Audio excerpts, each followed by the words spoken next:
جیسے مثلا عرفہ کا دن ہے 9 ذوالحجہ، تو عرفے کے دن کے لیے روزہ رکھنے کو بڑی فضیلت کا روزہ قرار دیا اور فرمایا کہ جو شخص روزہ رکھے تو اس میں اللہ تعالی سے امید رکھتا ہوں کہ جو شخص یہ روزہ رکھے گا تو اس کے پچھلے ایک سال کے گناہوں کا کفارہ ہو۔ یہاں ایک بات واضح کر دوں کہ بعض مرتبہ دل میں خیال آتا ہے اور لوگ پوچھتے بھی ہیں کہ جیسے مثلا ہم آج 9 ذوالحجہ کا روزہ رکھیں یا رکھنے کا ارادہ کریں تو کیوں؟ عرفے کا دن تو کل گزر گیا۔ حج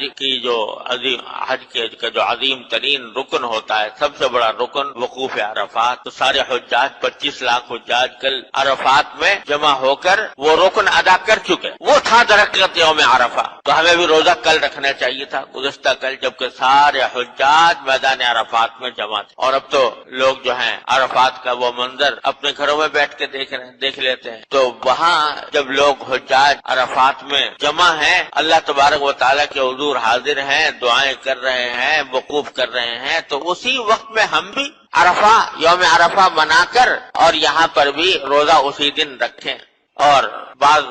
لوگوں نے امریکہ میں فتویٰ بھی دے دیا کہ ہمیشہ عید الاضحیٰ جو ہے وہ ہمیشہ وہاں کے حساب سے بنانی چاہیے، کیونکہ چاہے 28 دن کیوں نہ ہوئے ہوں، چاہے 29 دن پورے نہ ہوئے ہوں، 31 ہو جائیں، کچھ ہو جائیں، لیکن ان کے ساتھ بنانا چاہیے۔ یہ بالکل غلط بات ہے۔ دیکھیے اللہ تبارک و تعالیٰ نے ہر خطے کے رہنے والوں پر وہاں کے اپنے افق کے لحاظ سے جو حالات پیدا ہوتے ہیں وہ ان کو ان کا پابند بنا۔ آج دیکھو ہم یہاں اس وقت جمعہ کے لیے جمع ہیں، اللہ تعالیٰ کے فضل و کرم سے جمعہ کی نماز پڑھ رہے ہیں، ظہر کا وقت ہے ہمارے پاس۔ امریکہ میں ابھی فجر بھی طلوع نہیں ہوئی، صبح بھی نہیں ہوئی، سو رہے ہیں لوگ وہاں پر پڑے ہوئے۔ جب ہم یہاں فجر پڑھ رہے ہوتے ہیں تو امریکہ میں کہیں مغرب کہیں عشاء ہو رہی ہوتی رات ایک دن پہلے۔ تو اگر یہ ہو کہ بھئی جس وقت سارے مسلمان جس ایک وقت میں عبادت انجام دیں تو یہ ممکن نہیں ہے، ہو نہیں سکتا کہ سارے مسلمان پورے روز زمین پر ایک دن میں ایک وقت میں عبادت۔ میں کس زمانے میں فجی آئی لینڈ ایک جزیرہ ہے وہاں گیا تو وہاں جو آج کل کے حساب سے جو جغرافیائی اعتبار سے ڈیٹ لائن بنائی ہوئی ہے وہ ڈیٹ لائن وہاں سے گزر رہی، یعنی دن سب سے پہلے وہاں طلوع۔ تو وہاں کی ایک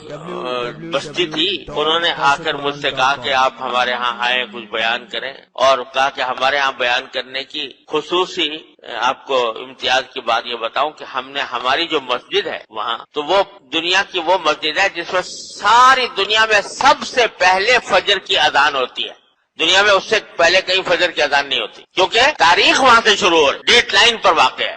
تو واقعہ ہے، اب وہاں گئے، ظہر کی نماز وہاں پر پڑھی، لیکن جس وقت ہم ظہر کی نماز وہاں پڑھ رہے تھے، جس وقت وہاں ظہر کے پڑھ رہے تھے، اس وقت یہاں پر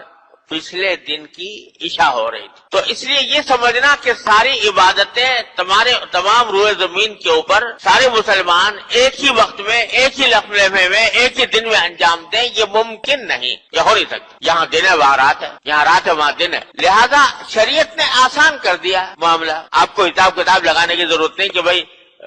سعودی عرب میں اس وقت کیا ٹائم ہوا ہوگا، لہذا اس کے حساب سے ہم سعودی عرب کے حساب سے یہاں پر ظہر پڑھیں یا عصر پڑھیں یا مغرب پڑھیں، کوئی حساب کتاب لگانے کی ضرورت۔ تم اپنے افق پر دیکھو، تمہارے افق پر کیا پوزیشن ہے، جو افق پر تمہارے پوزیشن ہے اس کے مطابق تم اپنی عبادتیں انجام دے لو۔ تم نے چاند دیکھا نہیں دیکھا، ٹھیک ہے، نہیں، تمہارے اوپر مکلف نہیں ہو، ایک دن بات کرنا۔ تمہارے ابھی دیکھا کہ تمہارے یہاں فجر طلوع ہو گئی، بس نماز پڑھ لو، یہ نہ تمہیں حساب لگانے کی ضرورت نہیں کہ سعودی عرب میں بھی طلوع ہوئی کہ نہیں ہوئی، اور مکے میں جب وہ نماز ہوگی تو سب فجر پڑھیں گے ہم جب مکے میں اذان ہوگی۔ اس کا ہمیں مکلف شریعت نے نہیں کیا،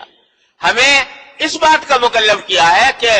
ہمارے افق کے لحاظ سے جو صورتحال ہے اس کے مطابق عبادتیں انجام دیں۔ لہذا اگر وہاں ایک دن پہلے چاند نظر آ گیا اور ہمارے ہاں ایک دن بعد نظر آیا، کوئی فرق نہیں پڑتا، وہ ہمارے ایک دن بعد ہم عید الاضحیٰ منائیں گے، وہ ایک دن پہلے منائیں گے، وہ ایک دن پہلے عرفات میں بیٹھے ہیں، ہم ایک دن بعد۔ تو ہمیں جو حکم ہے وہ یہ کہ جب 9 ذوالحجہ تمہارے حساب سے آئے تو اس وقت تمہارے لیے یہ فضیلت حاصل ہوگی، روزہ رکھنے کی فضیلت حاصل۔ لہذا یہ سمجھنا کہ وہاں تو ایک دن پہلے ہو گیا، ہم ایک دن بعد منا رہے ہیں، یہ جو دل میں خیالات لوگوں کے پیدا ہوتے ہیں، یہ سب اس کی طرف کوئی توجہ دینے کی ضرورت نہیں۔ بعض لوگ اس کو اپنے بذا میں خود یہ سمجھتے ہیں کہ بھئی اب تو سائنس کا دور ہے، تو سائنس کے دور میں کے لحاظ سے اب جب وہاں عرفات کا دن ہو گیا تو ہمیں کیا ضرورت ہے، ہمیں بھی اسی کے ساتھ کر دینا چاہیے کیونکہ سائنس کی بات نہیں، سائنس کی الٹی کی بات، اس لیے کہ اگر سائنس کا تقاضا یہ ہے کہ ہر جگہ ہر علاقے میں وہاں کے حساب کا اعتبار ہوتا ہے، وہاں کا افق دیکھا جاتا ہے، وہاں سورج کس پوزیشن میں وہ دیکھا جاتا ہے، وہاں چاند کس پوزیشن میں وہ دیکھا جاتا ہے، وہاں دن ہے یا رات ہے یہ دیکھا جاتا ہے، تو